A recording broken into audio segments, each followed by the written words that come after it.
Thermal conduction और transport of energy में coefficient of thermal conduction के की वैल्यू पता करना चाहेंगे।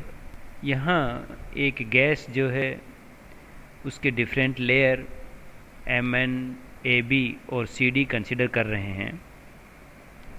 जो Cd लेयर है वो Mn से लैम्डा डिस्टेंस पे है, इसी प्रकार AB लेयर जो है वो Mn से लैम्डा डिस्टेंस पे है।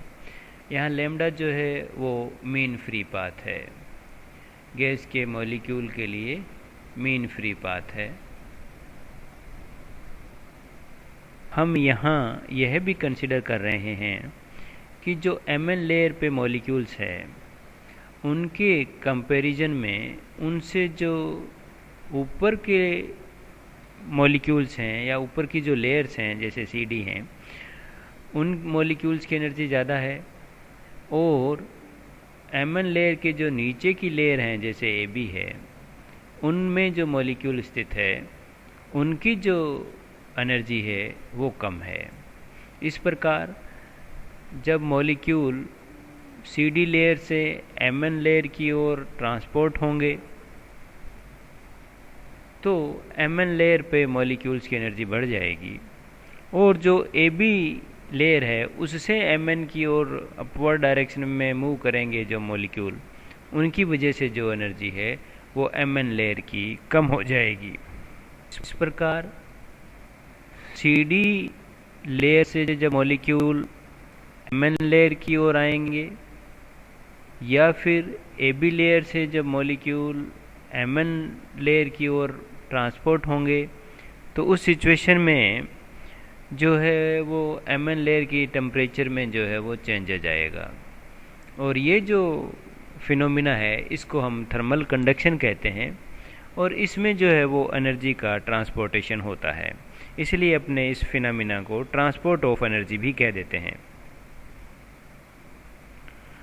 मान लेते हैं अपने जो गैस के मॉलिक्यूल की डेंसिटी जो है वो स्मॉल n है, और जो एवरेज वेलोसिटी है, स्पीड है, वो v है। तो पर सेकंड और यूनिट एरिया लें हम Mn का, तो इसमें अपवर्ड या फिर डाउनवर्ड डायरेक्शन में जो नंबर ऑफ मॉलिक्यूल ट्रांसपोर्ट होंगे वो होंगे 1/6 NV एवरेज। ये हम कोफिशिएंट ऑफ विस्कोसिटी में भी डिस्कस कर चुके हैं, क्योंकि टोटल मॉलिक्यूल्स जो डेंसिटी है वो n है, और हमारे पास 3 जो एक्सेस हैं x, y, z, तो नंबर ऑफ मॉलिक्यूल्स किसी एक एक्सेस के अलोंग जो है वो n/3 होंगे। और क्योंकि हम प्लस x या प्लस y या प्लस z या माइनस x, माइनस y और माइनस z किसी एक डायरेक्शन की बात करें तो फिर उसमें जो मॉलिक्यूल्स है वो 1/6 NV एवरेज हो जाएंगे। अब यदि Mn लेयर पर स्थित मॉलिक्यूल की एनर्जी E हो तो Cd जो लेयर है वहाँ पे जो मॉलिक्यूल्स है उनकी एनर्जी हो जाएगी E प्लस लैम्डा dE/dz। यहाँ dE/dz जो है वो एनर्जी ग्रेडियंट है। इसी प्रकार AB लेयर की जो एनर्जी है वो रह जाएगी E minus lambda dE/dz।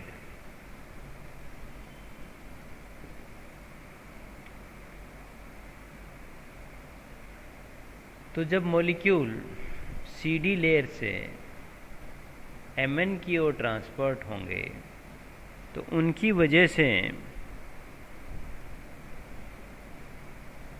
Per unit time में और unit area of Mn layer consider करें अपने, तो इस स्थिति में एनर्जी जो डाउनवर्ड डायरेक्शन में ट्रांसफर्ड होगी उस एनर्जी की जो वैल्यू हो जाएगी वो हो जाएगी NV average by 6 E plus lambda D E by D Z. इसी प्रकार जो ये तो है डाउनवर्ड डायरेक्शन में जब मॉलिक्यूल्स करेंगे तो एनर्जी जो है वो ट्रांसफ़र होगी। इसी प्रकार जब अपवर्ड डायरेक्शन की बात करेंगे तो उसमें जो एनर्जी की वैल्यू हो जाएगी वो हो जाएगी N V bar by 6 E minus lambda D E by D Z.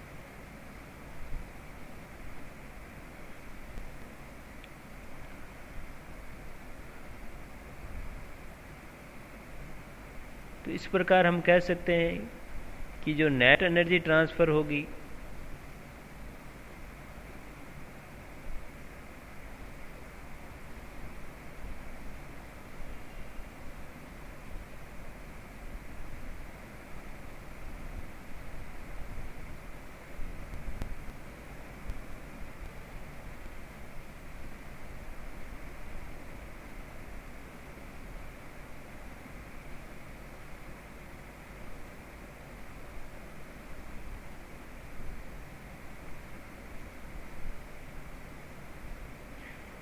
पर सेकंड जो mn लेयर है, प्लेन है, उसके यूनिट एरिया में से जो नेट एनर्जी ट्रांसफ़र होगी डाउनवर्ड डायरेक्शन में, उसकी वैल्यू ज्ञात करने के लिए जो हमारे पास में जो एनर्जी की वैल्यू है वो वैल्यू हो जाएगी N V average by 6 E plus lambda D E by D Z minus N V average by 6 E minus lambda D E by D Z. इसको हम सोल्व करते हैं तो हमारे पास फाइनल वैल्यू मिल जाती है 1/3 N V average lambda D E by D Z. यहाँ जो ई है वो एनर्जी को रिप्रेजेंट करता है और उसकी वैल्यू हो जाती है M C V T. M gas के मॉलिक्यूल का मास है और जो सी वी है वो स्पेसिफिक हीट कैपेसिटी है।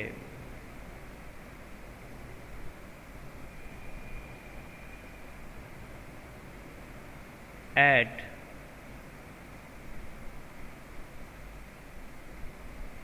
Constant volume. यहाँ T जो है वो टेम्परेचर है, तो हम यहाँ पर ये कह सकते हैं 1/3 N V lambda D by D Z और M C V T. M और सी वी कॉन्स्टेंट है तो हमारे पास भी ये वैल्यू बन जाएगी 1/3 M N C V V average lambda D T by D Z. ये जो एनर्जी ट्रांसफ़र हुई है डाउनवर्ड डायरेक्शन में, जो हमारे पास प्लेन थी mn, वहाँ पर उसके यूनिट एरिया में पर सेकंड जितनी एनर्जी ट्रांसफ़र हुई उसकी वैल्यू को रिप्रेजेंट करता है। अब बात करते हैं थर्मल कंडक्शन की। तो कोफिशिएंट ऑफ थर्मल कंडक्शन का जो फार्मूला होता है उसके अनुसार energy transferred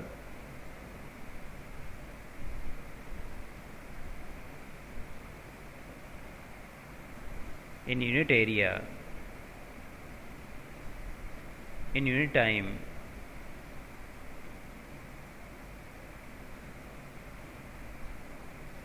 divided by temperature gradient।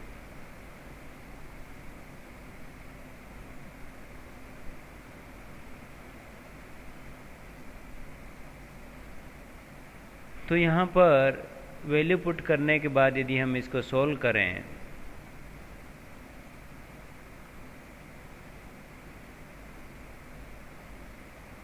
और टेम्परेचर ग्रेडियंट की जो वैल्यू होती है वो हम जानते हैं D T by D Z होती है, तो ग्रेडियंट जो है वो कैंसिल आउट हो जाएगा और हमारे पास जो फाइनल वैल्यू बच जाएगी वो बच जाएगी 1/3 M N C V V average और लेमडा। एम इंटू एन जो है वो गैस की डेंसिटी के इक्वल होता है, तो के की जो वैल्यू हमारे पास हो जाएगी 1/3 rho C V, V average और लेमडा। कोफिशिएंट ऑफ विस्कोसिटी वाले फार्मूले से जानते हैं हम लोग, ईटा की जो वैल्यू होती है वो होती है 1/3 रो वी एवरेज और लेमडा के इक्वल। और के की जो वैल्यू अब हमें मिली थी वो थी 1/3 rho C V, V average और लेमडा। तो इन दोनों में देखें तो सी वी जो है वो के अंदर जो है वो ईटा के टाइम्स में आ जाता है, तो के बाई ईटा जो है वो हमारे पास में सी वी के इक्वल होगा। और लेमडा की वैल्यू हम लोग जानते हैं, लेमडा इक्वल टू जो है 1/√2 पाई सिग्मा स्क्वायर एन होता है। इस प्रकार हमारे पास में कोफिशिएंट ऑफ थर्मल कंडक्शन के लिए एक्सप्रेशन प्राप्त होता है, और इस एक्सप्रेशन के अनुसार k equal to 1/3 rho C V, V average lambda होता है।